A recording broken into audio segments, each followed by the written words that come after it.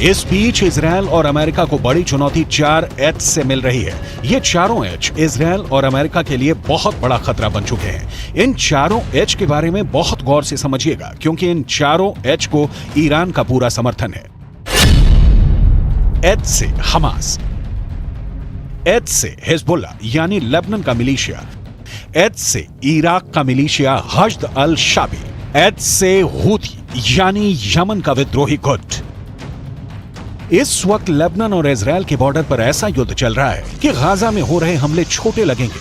ये इजरायल के कब्जे वाले इलाके में उसकी सेना के अड्डे की हालत है।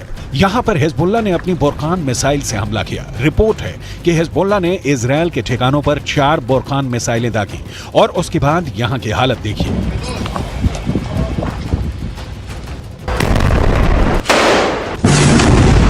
हिजबुल्लाह ने अपनी सबसे खतरनाक स्नाइपर फोर्स उतार दी है। हिजबुल्लाह ने अपने एंटी टैंक दस्तों को इजरायल की पोस्ट पर लगातार हमलों का ऑर्डर जारी किया है। इजरायल के कई शहर टारगेट पर हैं। गाजा में बमबारी के खिलाफ हिजबुल्लाह और हूथी दोनों ने अपने हथियार गोदाम खोल दिए हैं। यमन अब इजरायल के समुद्री जहाजों को भी टारगेट कर रहा है। लेकिन ऐसे हमलों और गाजा पर बमबारी जारी रखने के बीच नेतन्याहू ने अपना वॉर ट्रायंगल तैयार कर लिया है। नेतन्याहू के वॉर ट्रायंगल में सबसे बड़ा कोना गाजा में हमास का पूरी तरह खात्मा है। नेतन्याहू के वॉर ट्रायंगल में दूसरा बड़ा कोना लेबनान में हिजबुल्लाह का अंत है, जबकि नेतन्याहू के वॉर ट्रायंगल का तीसरा सबसे खतरनाक कोना है सीरिया, जहां से इराक का मिलिशिया हश्द अल शाबी इजरायल के बॉर्डर तक पहुंच सकता है।